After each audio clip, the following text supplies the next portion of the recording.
So last time I talked about beings on spiritual path.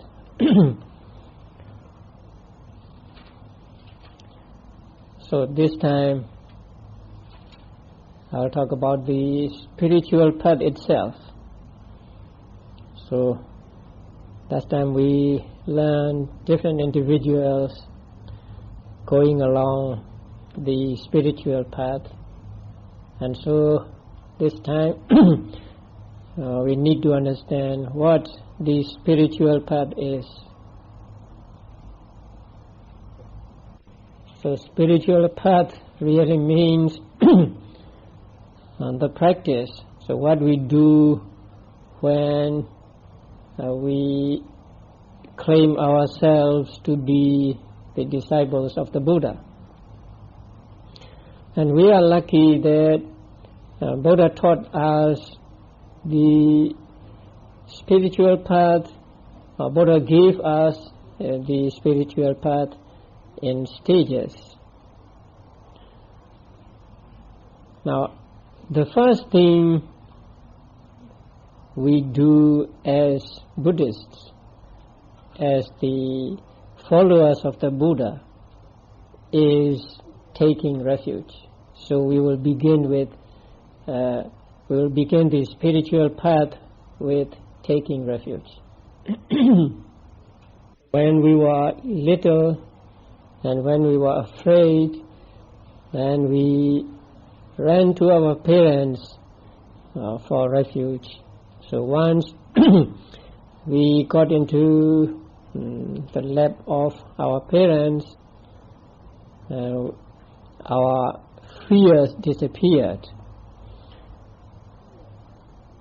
And also when there is some danger or something, we try to go to some place for shelter from that danger.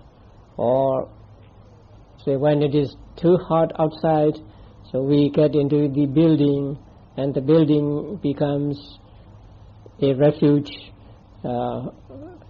for us from heat outside. And when it is very cold, the same thing. Say we get into the building, and then we can protect ourselves from cold. So the building or the house is our refuge from heat or cold, and also other natural disasters like storm and so on.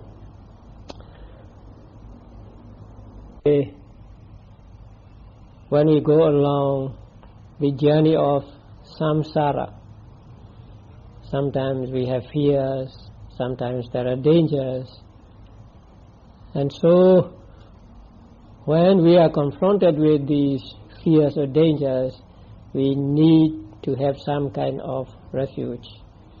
We need to have some persons or something that will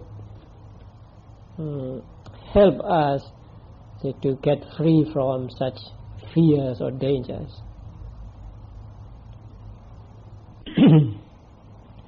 Now, what is a refuge?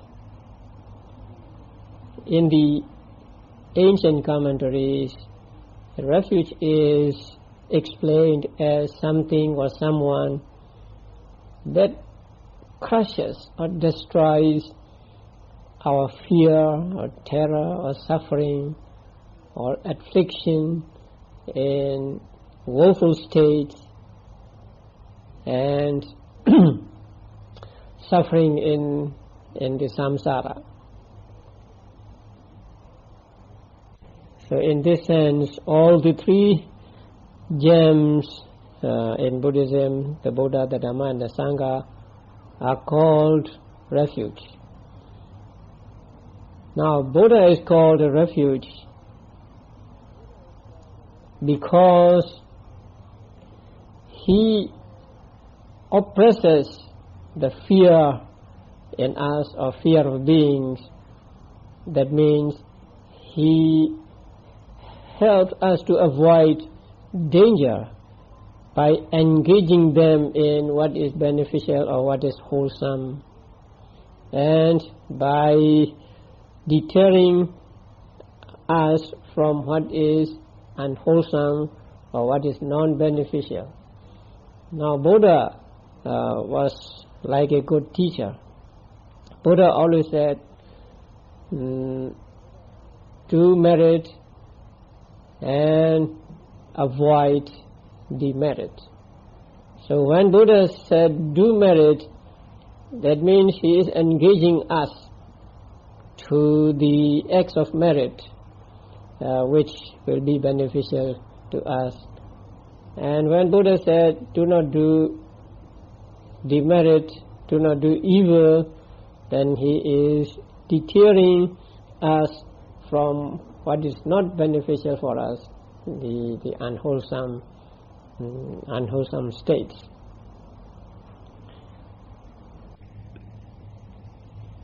Dhamma is also called refuge. Now when Dhamma is realized, a person becomes enlightened, then he will be able to cross over to the other shore of the samsara. And also, even if he reaches the lower stages of enlightenment, he gets consolation in this samsara, or he gets a foothold in this samsara. So, in this sense, Dhamma is also called a refuge because it oppresses fear or danger of beings. Sangha is also called refuge. Now when we make offerings to the Sangha, then we get abundant results from this offering. When we pay respects to the Sangha, we get abundant results from this giving respects and so on. And so in one way, Sangha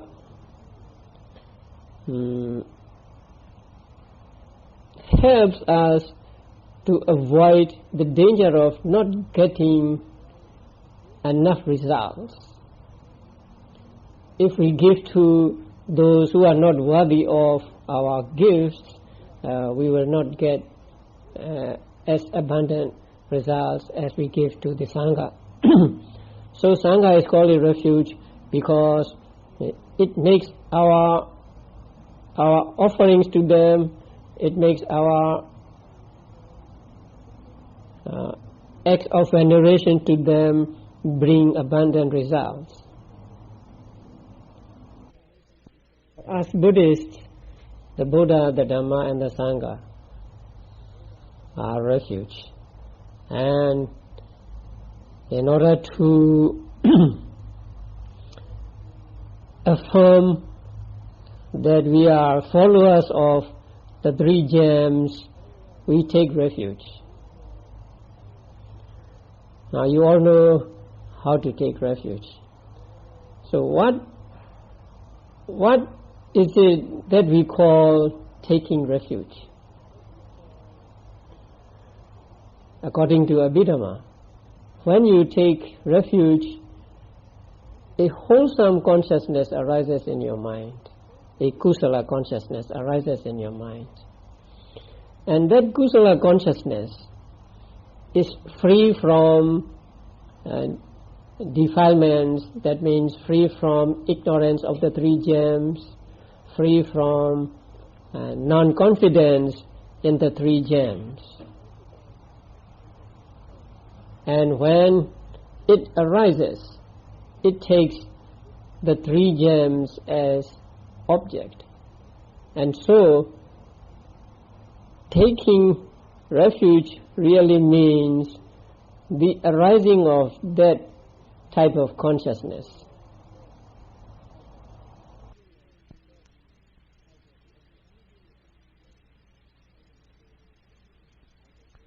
When we say, I take Buddha as my refuge, that means I regard the Buddha, the Dhamma and the Sangha as the supreme resort.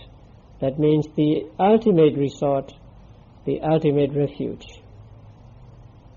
So when we take refuge, or taking refuge means the arising of that type of consciousness. And when we say the formula, Buddhaṃ Saraṇaṃ Gacchāmi and so on, that consciousness arises in our mind, and it is free from mental defilements, and it has reverence for the three gems, and at the same time it takes the three gems and not other things as the real refuge. And in the commentary it is explained that who is it that takes the refuge? That means what kind of a person that takes refuge? So the answer is a person who is endowed with that type of consciousness, or who has that type of consciousness, is the one who takes refuge. Take refuge, we simply regard the Buddha, the Dhamma and Sangha as our guides or as our teachers. And taking refuge does not mean that we have faith in the Buddha and then we don't do anything, relying upon the Buddha to give us results. So taking refuge is just regarding them as our spiritual guides. And there are two kinds of taking refuge. The first one is supramundane and the second is mundane. The supramundane taking refuge occurs at the moment of attainment of enlightenment, or at the moment of the arising of path consciousness. So when path consciousness arises, a person realizes the Four Noble Truths, taking Nibbana as object at that time. So at that moment, the taking of refuge is said to be accomplished, firmly established in that person. So that is called supramundane taking refuge. Mundane taking refuge is for Buddhojanas. So when they take refuge, they suppress the defilements or obstacles to taking refuge. That means non-confidence in the in the three gems, or ignorance of the three gems, and so on.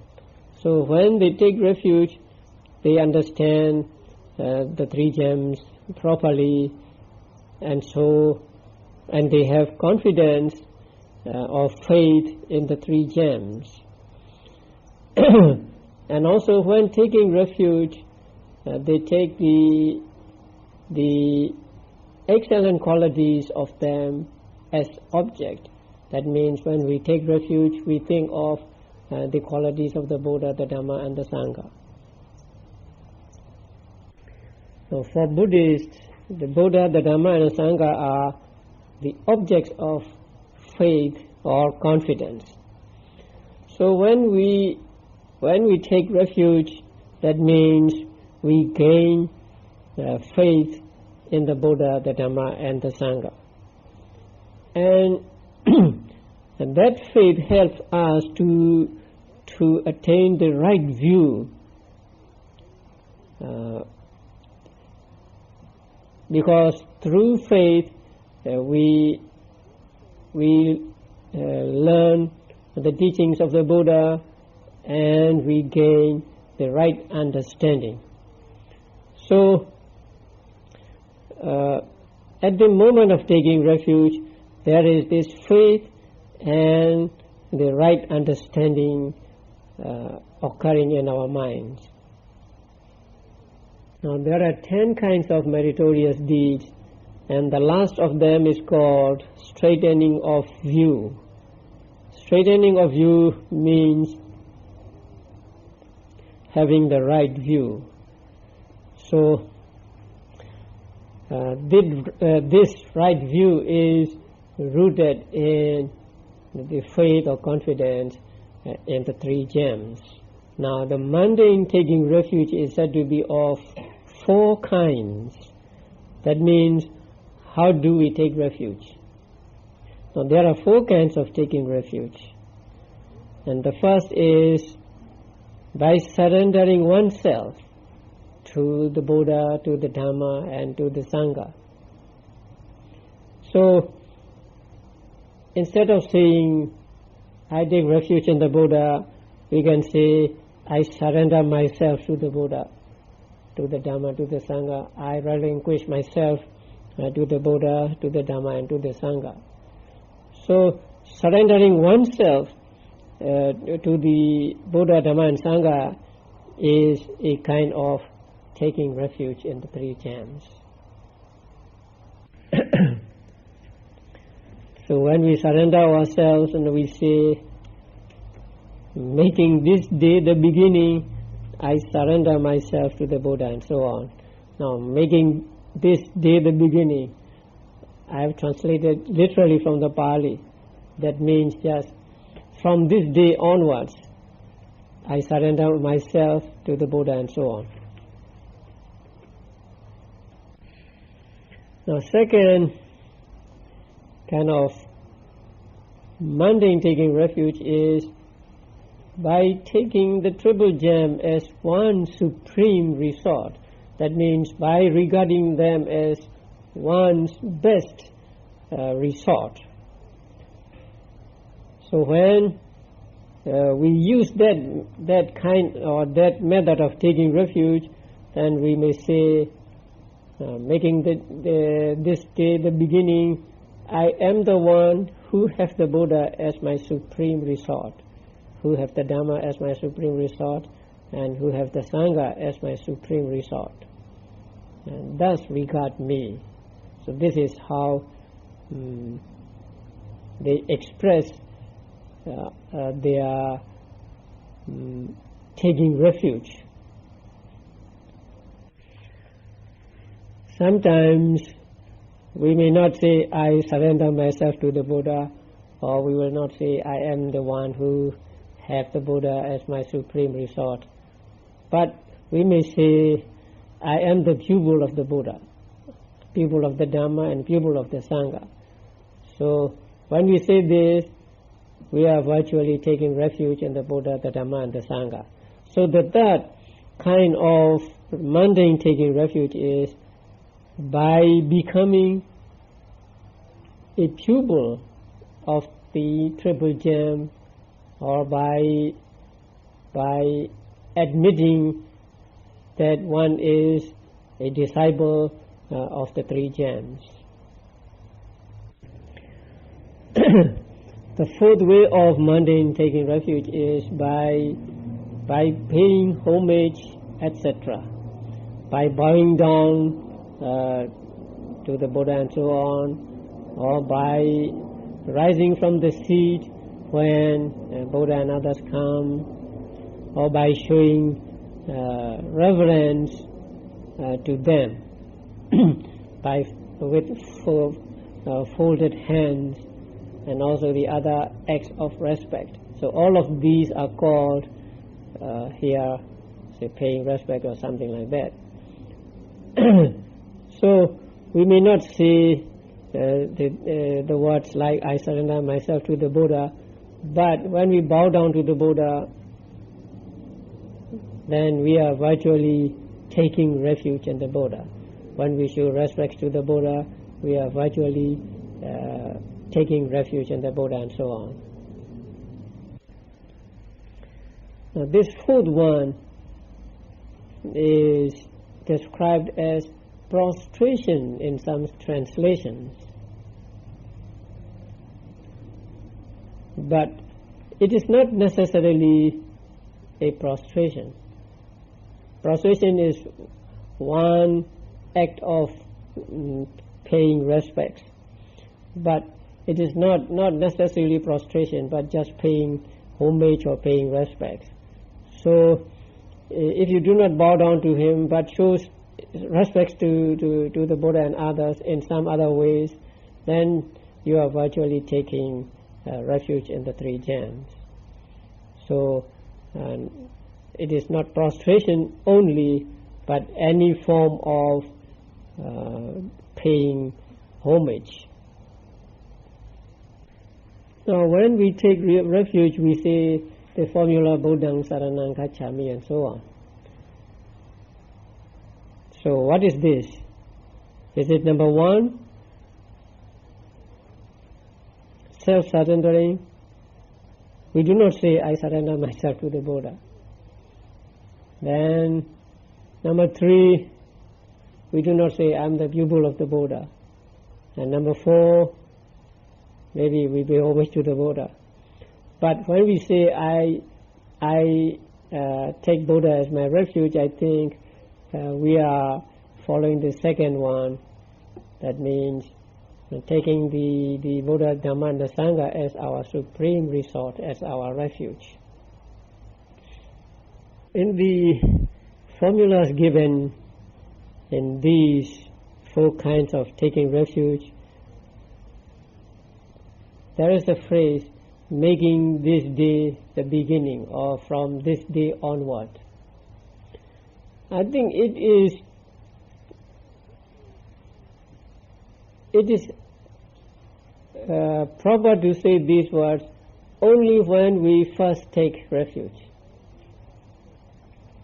Now, we take refuge every day. Actually, we took refuge when we were young, and then we take refuge every day.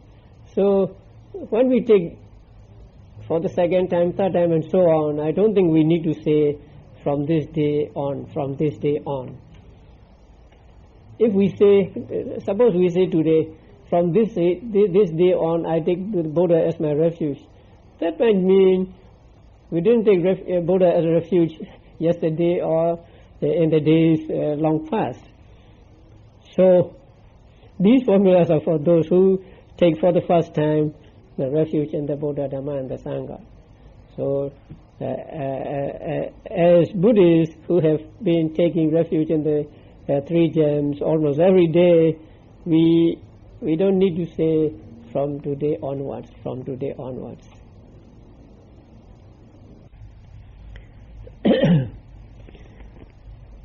Now the last one, taking refuge by paying homage and others.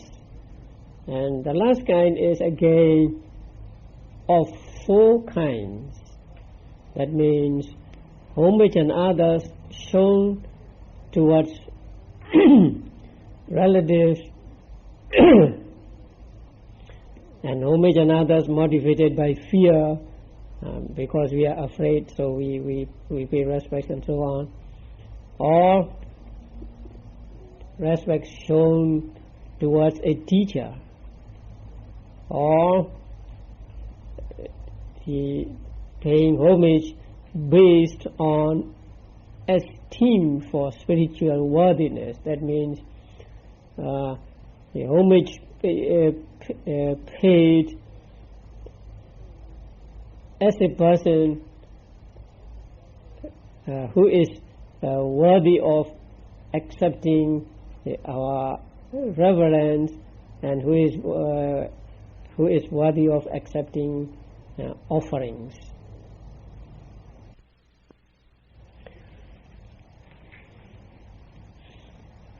Now,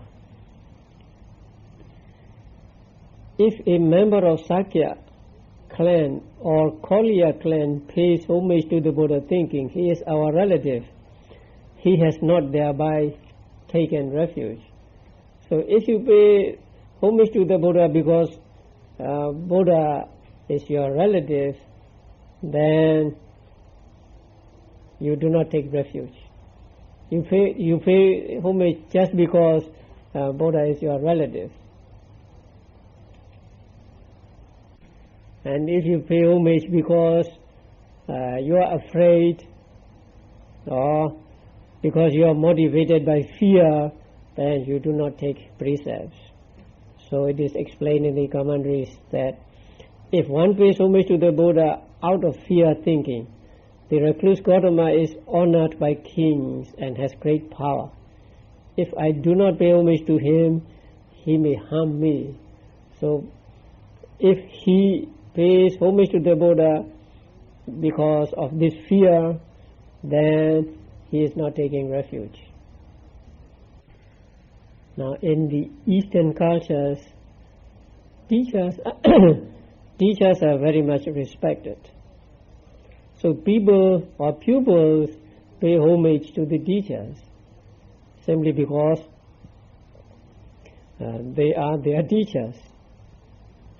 So if a person pays homage to a person or bow down to a person because that person is his teacher, then he is not taking refuge. Now, the Buddha, before he became the Buddha, he was a bodhisattva. So during the time of bodhisattva, he may have taught something to somebody.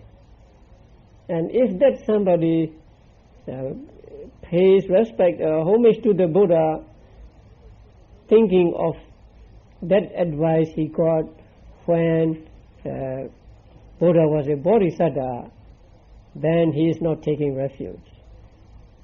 Not only that, even after he became the Buddha, he may give some advice to some lay people for their worldly prosperity. Now sometimes Buddha give instructions to people how to spend their money. You want to know? One portion of their income they must use for their living and for their enjoyment. And with 2 portions of their income they are to do business. And the last or the 4th portion they must put aside for emergencies.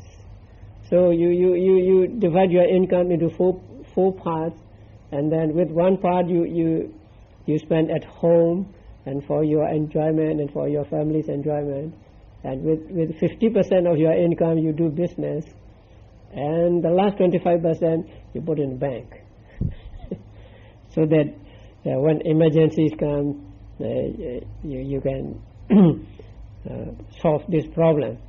So sometimes Buddha gave such an advice.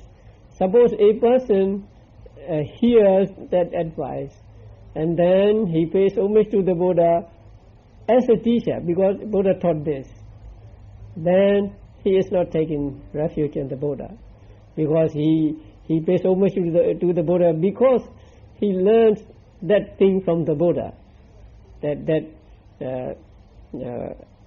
way of how to spend his money, and not for the attainment of enlightenment.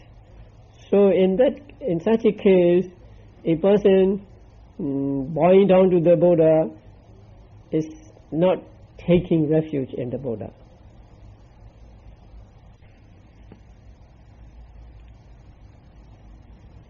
Okay. So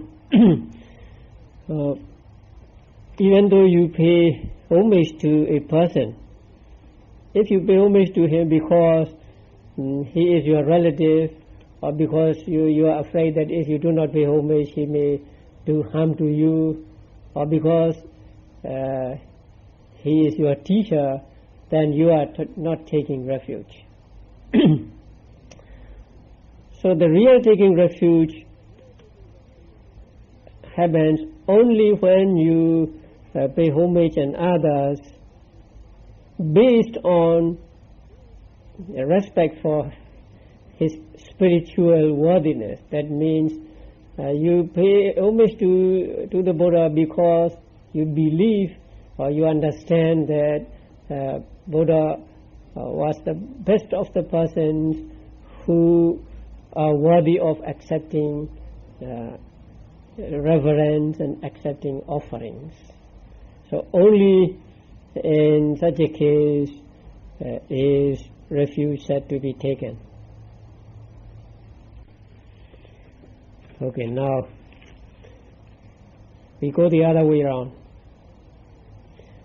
Suppose you have taken refuge, not suppose, you have taken refuge in the triple gem. Then you have a relative who belongs to another religion in the triple gem. Then you have a relative who belongs to another religion. Let us say a priest, a Catholic priest. You pay homage to that Catholic priest who is your relative. Is you are taking refuge broken? You have taken refuge in the three gems. Now you are paying respect or you are paying homage to a priest of another religion, but he is your relative. Is you are taking refuge broken or breached that way? No.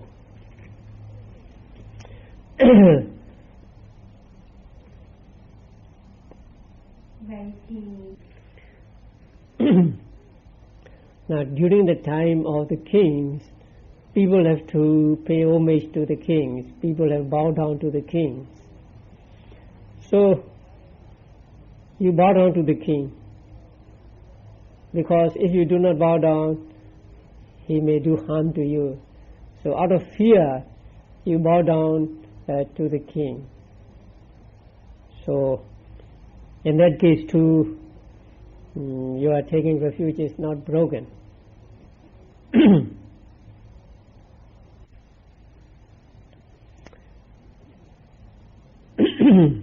Okay. You have a teacher, and that teacher happens to be a priest of another religion. You bow down to that teacher because he is your teacher. Yes, you are taking refuge in the three gems. Breached? No. Okay. You met a priest. He is not your relative. He is not your teacher. And you are not afraid of him. But you think that since he is a priest, although he belongs to another religion, you have to pay, it is good to pay homage to him, and you pay homage to him. What about you are taking refuge in the three gems?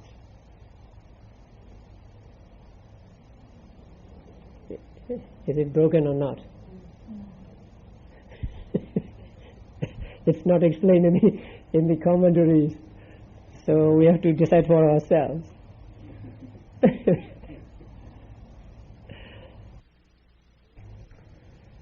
I think so long as you do not take that person to be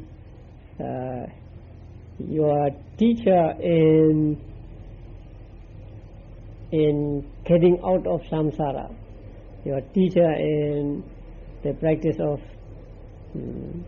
meditation, your teacher in getting rid of mental defilements, I think your taking refuge in the three gems is still intact.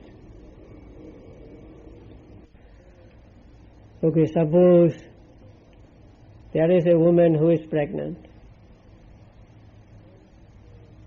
and then she says,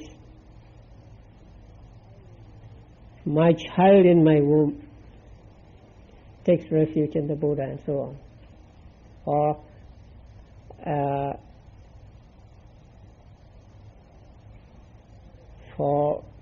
for the child in my womb, I take refuge in the Buddha, and so on. Has the child, what about that? Has the child taken refuge in that way?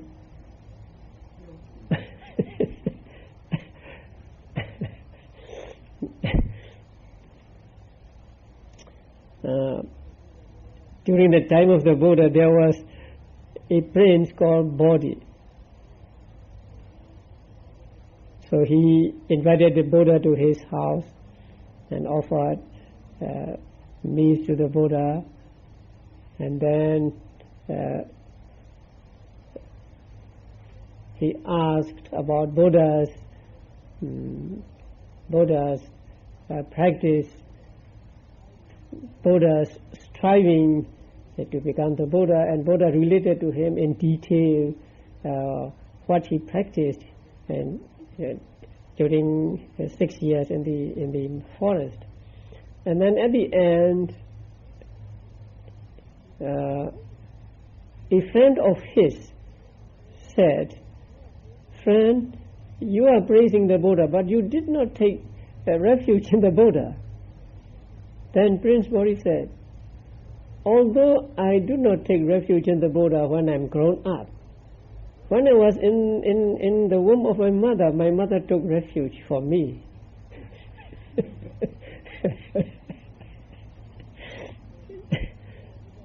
So he considered himself to be one who has taken refuge in the three gems.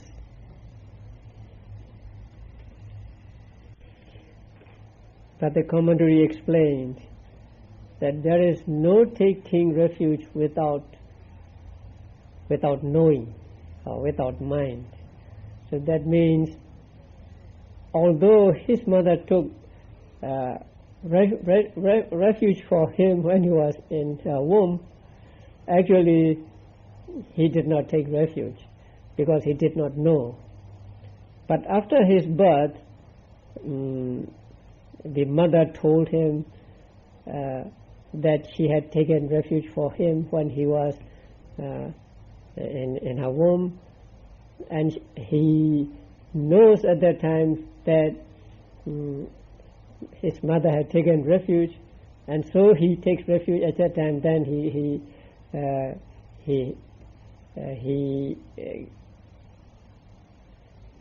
how to call that? He takes refuge at that time. So taking refuge is to be done with full awareness or understanding.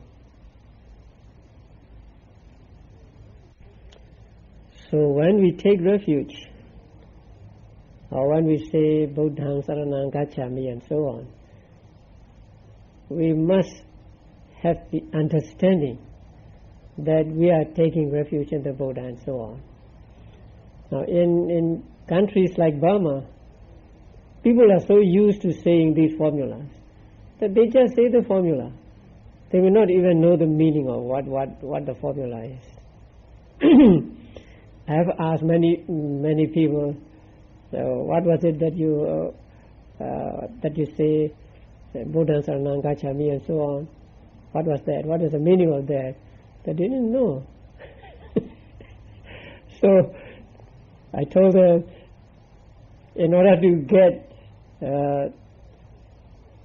get refuge seriously, you have to understand what you are saying when you say Buddhaṃ Saranang Gacchāmi. So at least, even if you do not know the meaning of the individual words, please understand that when you say this formula, you are taking refuge in the Buddha. This much you must understand. That is what I tell them always. Because taking refuge is a serious undertaking, a serious act of confidence in the Triple Gem, and so we must do it with full conviction, not as an act we do routinely, or not doing it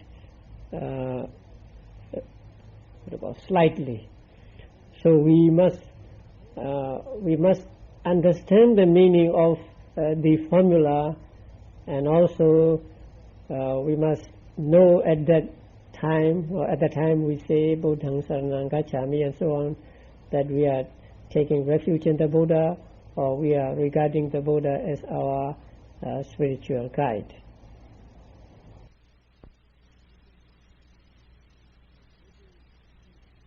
Now, Buddhists take refuge many times in their lives. Almost every day they take refuge. So must they take refuge every day? It is absolutely necessary to take refuge every day? Or what if a person is not able to take refuge because of busyness? Can we tell, or can we say that on that day he is without refuge?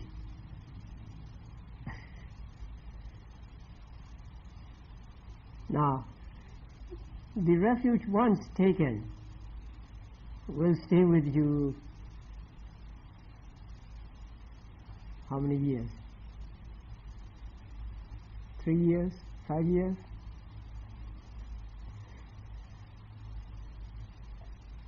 As long as you keep it, until you give it up or until you die. So actually, it is not necessary to take refuge every day, but we take refuge every day or almost every day because we want to affirm our confidence in the Triple Gem. We want to affirm our faith in the Triple Gem. We want to affirm that we are always the disciples of the three gems. And by taking refuge, we get only kusala.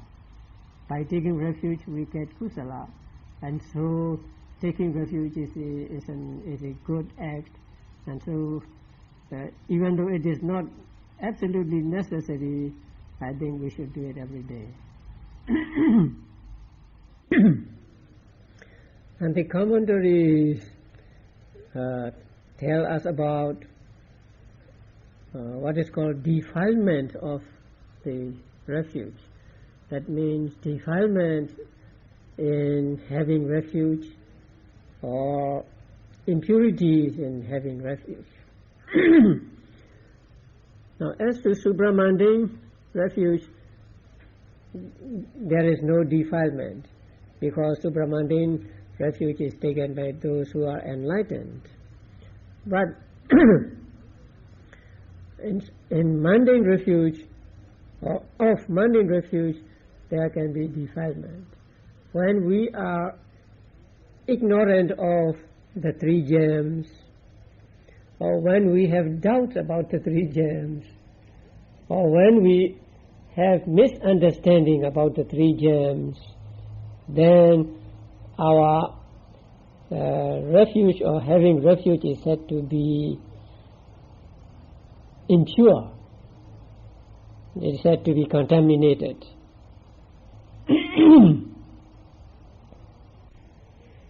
When is the refuge broken? Or when it is breached? Now, there can be breach of mundane refuge only. There is no breach of supramundane refuge.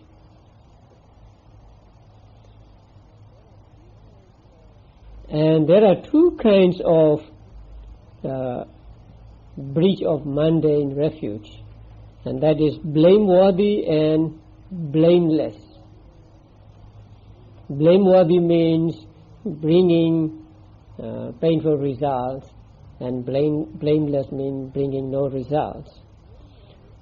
Now, the blameworthy breach of refuge occurs when one does surrendering oneself, etc., to other teachers, etc. That means one goes to another teacher, another religion, and take that religion. So that means when one gives up one's confidence in the triple gem, and that kind of breach is called blameworthy breach, because from the Buddhist point of view it is blameworthy. And it is said that it brings undesirable results. The blameless breach of refuge occurs when a person dies.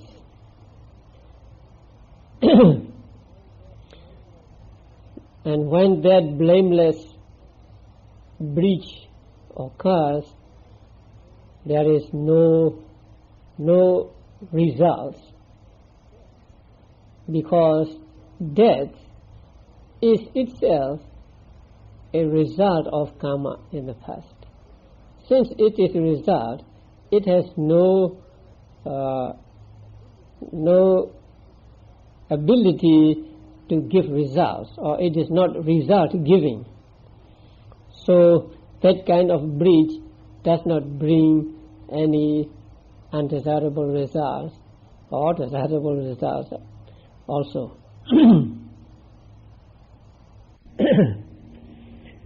Now,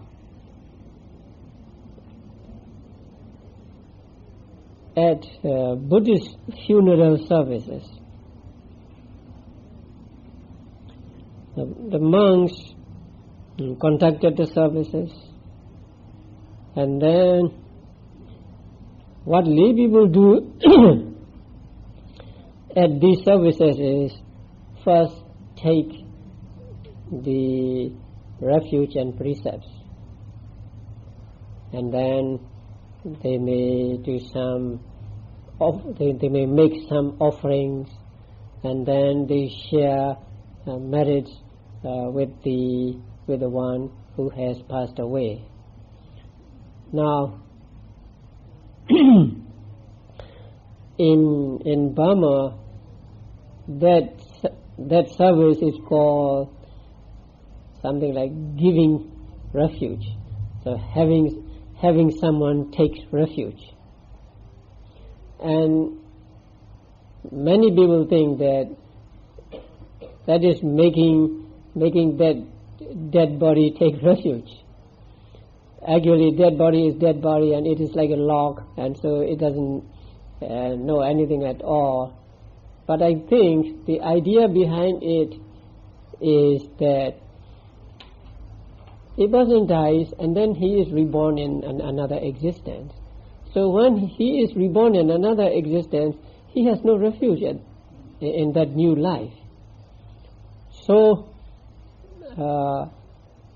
those who are left behind want him to take refuge or to have refuge in his new existence, and so they invite him to take refuge along with them and take refuge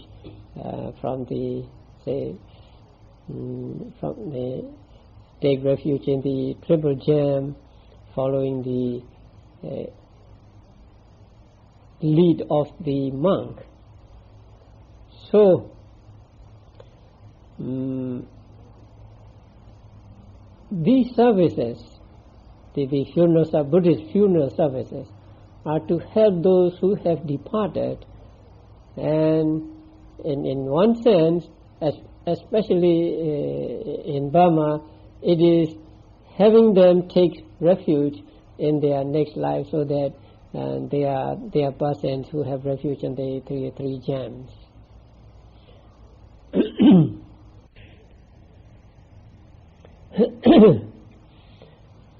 So the Burmese call this, how do we translate that? Putting him on refuge or something like that. Now, there is no breach of supramundane refuge, because that is the refuge of the enlightened ones. And it is explained in the commentaries that even in another life, a noble disciple does not point to some other teacher. That means, suppose a Sotapanna dies here, and he is reborn as a human being in another place. Even though he may be reborn of parents of other religion, he will not lose his refuge in the Buddha, Dhamma and the Sangha. That means he will be a Buddhist even though he is born to non-Buddhist parents. So there is no breach of supramundane refuge even in other lives. But the refuge of a Puthujana can be broken even when he is living and surely at the time of his death. Now, in the beginning I said taking refuge is the first act we do as Buddhists. So, if a person wants to become a Buddhist, what must he do? So just take refuge in the 3 gems. So by taking 3 gems, he declares himself to be a disciple of the Buddha, or in modern terms, he declares himself to be a Buddhist. So as Buddhists, we take refuge every day, and it is a good act. But before he passed away, Buddha advised his disciples,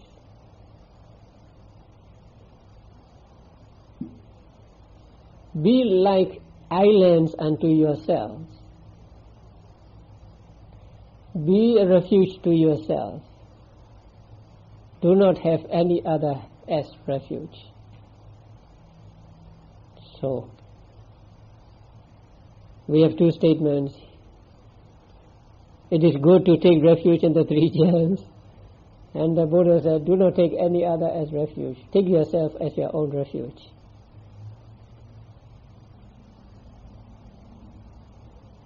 Now, when we take refuge in the 3 gems, we regard them as our guides, as our spiritual teachers. That does not mean that we rely on them totally for our deliverance from suffering. But when Buddha said, do not have any other as refuge, that means rely on your own self for your deliverance. Do not rely on any other person for your own deliverance, because that is an impossible thing. So it is right to say that we take refuge in the Buddha, Dhamma and Sangha, and also it is right to say that we don't take any other for refuge. We take ourselves as refuge. And then Buddha continued his explanation that taking oneself as refuge means actually what? Taking Dhamma as refuge. And taking Dhamma as refuge means practice of 4 foundations of mindfulness. So when Buddha said, take yourself as refuge, that means practice mindfulness, foundations of mindfulness. So these 2 are not in, how to call that? Not in contrast, or what do you say that? Yeah, contradiction. These 2 are not in contradiction with each other.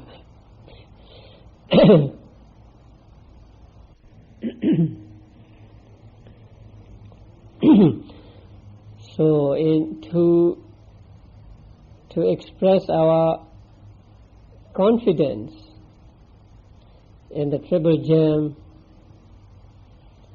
we will take refuge every day, and to follow the advice of the Buddha that we have ourselves as our refuge, we will practice the 4 foundations of mindfulness. So when you are practicing the four foundations of mindfulness, when you are practicing vipassana meditation, then you are following the advice of the Buddha and you are taking yourself as refuge. So we take refuge in the three gems. We regard the three gems as our infallible spiritual guides, and we practice the four foundations of mindfulness to follow the advice that we should have ourselves as refuge. So by taking refuge in the three gems and by taking refuge in ourselves, we hope to be able to reach the final goal of all Buddhists, that is total purification of mind and realization of Nibbana.